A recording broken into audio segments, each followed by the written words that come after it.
बड़े शहरों में नशा आम होता जा रहा है। विशेषतः छोटे छोटे बच्चे नशे के इंजेक्शन स्मैक ले रहे हैं। गुरुदेव, नशे के कारोबारी भी पूजा पाठ इबादत करते हैं, फिर भी क्यों उन्हें ईश्वर के न्याय से डर नहीं लगता? वो पूजा पाठ इबादत नहीं होती है, वो नाटक होता है। अधर्म आचरण करने वाला, पापाचरण करने वाला भगवान के वचन है। पापवंत कर सहज स्वभाव, भजन मोर ते भाव न काऊ। यदि नौटंकी नाटक में कोई साधु का वेश रख करके पूरा स्वांग करता है तो क्या उसको सत्य मार्ग का पथिक माना जाएगा? क्या वो भगवदी आदर्श पुरुष हो सकता है क्या? नहीं ना। ऐसे ही जो भगवान की आज्ञा का उल्लंघन करके, शास्त्र की आज्ञा का उल्लंघन करके मनमानी आचरण करता है, वो किसी भी तरह की कोई भी पूजा करता हो, वो केवल स्वांग है, पूजा नहीं है।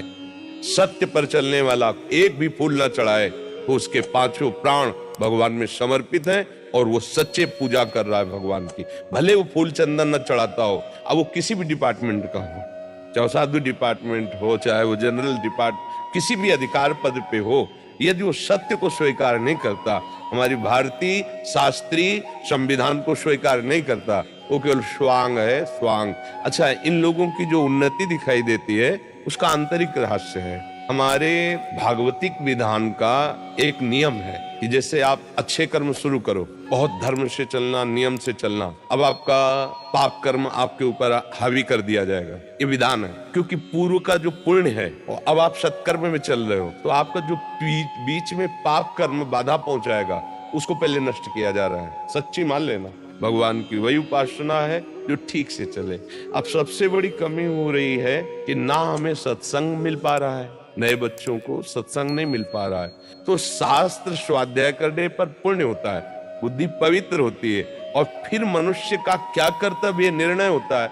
अब नवयौवन अवस्था में एक आनंद की उमगन होती है, उस उमगन को यदि सही मार्ग में न लगाया गया तो बेविचार में, व्यसनों में, हिंसा में, इसमें वो पहुंच। अब कैसे सुधारा जा सकता है? माता पिता अपने बच्चों को बैठाल करके सतमार्ग का उपदेश करें, पर खुद सतमार्ग में नहीं तो कैसे उपदेश करें? पहले माता पिता अपने आप को शास्त्रीय सम्मत मार्ग पर लाएं, तो वो बच्चों को उपदेश कर सकते हैं। ये आगे हमारे देश के लिए, हमारे भविष्य के लिए बहुत हानिकारक है, क्योंकि जहां मजबूत होनी चाहिए हमारी नींव, वहीं हम गड़बड़ हो रहे हैं। और ये सब नई पीढ़ियां तभी सुधरेंगे। सुख केवल भोगों में नहीं है, भोगों में होता आप सबके पास है। हृदय से देखो, क्या विश्राम मिल गया? क्या गोस्वामी तुलसीदास जी जैसा कहते हैं कि जाकी कृपा लवलेश ते मतिमंद तुलसीदास हो, पायो परम विश्राम राम समान प्रभु।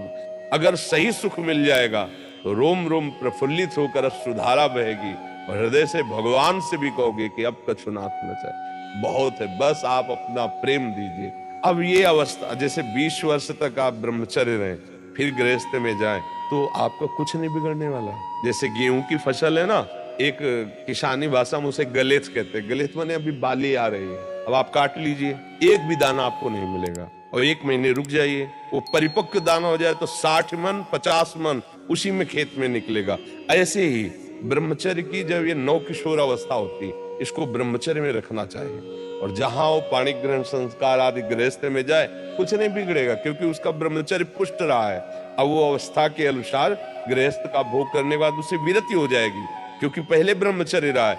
अब बुढ़ापे में ब्रह्मचर्य होकर भगवत ध्यान करते हुए, तो इसलिए हमें लगता है कि बच्चों से पहले माता पिता से प्रार्थना है, बच्चों को संभालने के पहले आप संभलिए।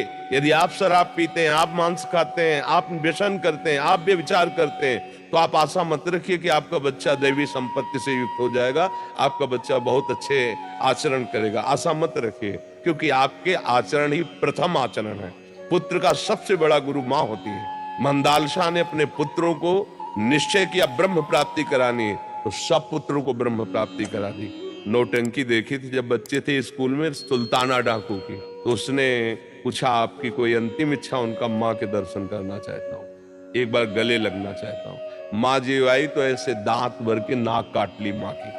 ऐसा क्यों किया? बोले इस माँ का ही प्रताप है कि मैं फांसी में चढ़ने जा रहा हूँ। जब पहली कलम चुराई थी स्कूल में, तो माँ ने कहा था बहुत अच्छा बेटा, काम करेगी। बस हमारा उत्साह बढ़ गया कि मार्ग सही है, और मैं आज इतना बड़ा डाकू बना, कि आज फांसी पे टंगने जा रहे, माँ का कारण है। तो माता पिता अगर सही मार्ग में चल रहे हैं और सच्चे आचरण कर रहे हैं, तो मुझे लगता है कि बच्चों को ज्यादा उपदेश देना नहीं पड़ेगा।